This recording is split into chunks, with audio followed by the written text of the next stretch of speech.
جب میں بات کرتا ہوں شور مچتا ہے، غلط باتیں کرتی ہیں، میری کسی سے کوئی لڑائی ہے؟ یہ جو نیب ہے یہ ہم نے تو نہیں نیب بنائی، ایک آدمی ہم نے بھرتی نہیں کروایا، نیب تو پرانی ہے، 90% کیسز بھی پرانے ہیں، لیکن گالیاں ہر روز مجھے پڑتی ہیں۔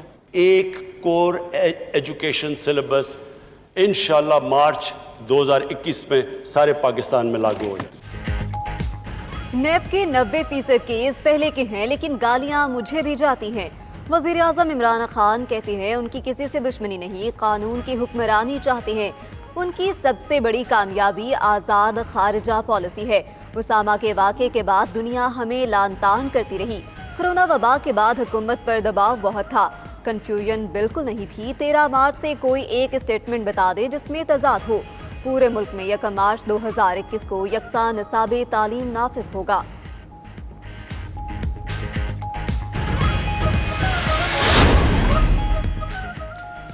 عمران خان نے مودی کی الیکشن مہم چلائی، کہا وہ وزیر اعظم بن گیا تو مسئلہ حل ہو جائے گا۔ بلاول بھٹو کا قومی اسمبلی میں اظہار خیال، بولے وزیر اعظم کی تقریر اپوزیشن یا عوام کے لیے نہیں، سلیکٹرز کے لیے تھی۔ ان کی خارجہ پالیسی کٹ پتلی کی پالیسی ہے، انہوں نے سی پیک کو بہت نقصان پہنچایا۔ منتخب وزیر اعظم ہوتا تو ایک ایک انسان کی زندگی کی فکر ہوتی۔ فرمائشی تقریر تھی اور اس کی زبان بھی فرمائشی۔ تو جہانگیر ترین آج لندن کیوں بیٹھا ہوا ہے؟ وہ یہاں قید کیوں نہیں ہے؟ اور جو اربوں روپے کا غبن کر گیا وہ جا کے لندن میں جا کے یش کر رہا ہے، یہ میرٹ ہے۔ انہوں نے اسامہ بن لادن کو آج شہید ڈکلیئر کر دیا۔ وزیر اعظم صاحب پانی سر سے گزر چکا۔ خواجہ آصف کا کہنا ہے کہ عمران خان کی تقریر فرمائشی تھی۔ موجودہ دور میں روپے کی قدر میں 40% کمی ہوئی، برآمدات میں اضافہ کیوں نہیں ہوا؟ 1 کروڑ 20 لاکھ لوگ بے روزگار ہو چکے۔ جہانگیر ترین اربوں روپے کا غبن کر کے لندن کیسے چلا گیا؟ ناکام خارجہ پالیسی کے باعث بھارت 184 ووٹ لے کر کامیاب ہوا۔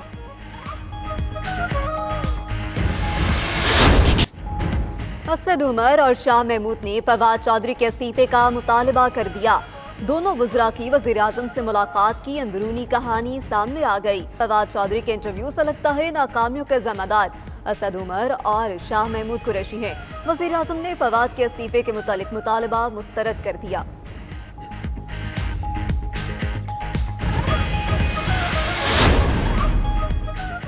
وزیر اعظم عمران خان آج ایک روزہ دورے پر مظفر آباد جائیں گے۔ کوہالہ ہائیڈرو پاور پروجیکٹ منصوبے کا سنگ بنیاد رکھیں گے۔ وزیر اعظم کو منصوبے سے متعلق بریفنگ بھی دی جائے گی۔ عمران خان احساس پروگرام کے تحت مستحق افراد میں چیک بھی تقسیم کریں گے۔ وزیر اعظم کو آزاد کشمیر میں نیا پاکستان ہاؤسنگ منصوبے پر بھی بریف کیا جائے گا۔ کراچی میں بجلی کا بحران مزید سنگین، مشکلات سے دوچار صنعتکار اور مقیم۔ رہائشی علاقوں میں 12 اور انڈسٹریل ایریاز میں 8 گھنٹے کی لوڈ شیڈنگ۔ صنعتکاروں کا کہنا ہے کہ بجلی کی بندش سے پیداوار متاثر ہو رہی ہے۔ لوڈ شیڈنگ ختم نہ ہوئی تو آخری حد تک جائیں گے۔ میئر کراچی وسیم اختر نے بھی لوڈ شیڈنگ سے پریشانی کا اظہار کر دیا، وفاق سے مدد مانگ لی۔ ادھر سندھ اسمبلی اجلاس کے دوران بھی بجلی چلی گئی، ایوان 20 منٹ تک اندھیرے میں ڈوبا رہا۔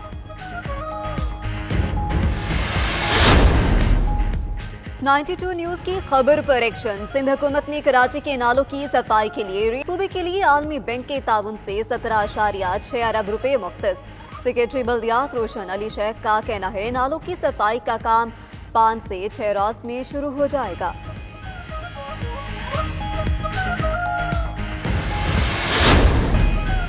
درپیش چیلنجز جامع قومی رد عمل کے متقاضی، ادارے مضبوط بنانا ناگزیر ہے۔ Army chief general Qamar Javed Bajwa کا نیشنل ڈیفنس یونیورسٹی میں خطاب، کہا دیر پا اقتصادی اور سماجی ترقی محفوظ ماحول سے جڑی ہے، جس کے لیے پاک فوج ہر ممکن کاوشیں جاری رکھے گی۔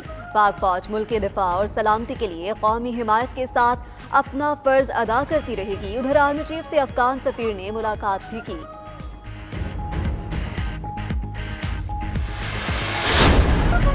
اسٹیٹ بینک نے بنیادی شرح سود میں مزید 1% کمی کر دی، پالیسی ریٹ 8% سے کم کر کے 7% مقرر۔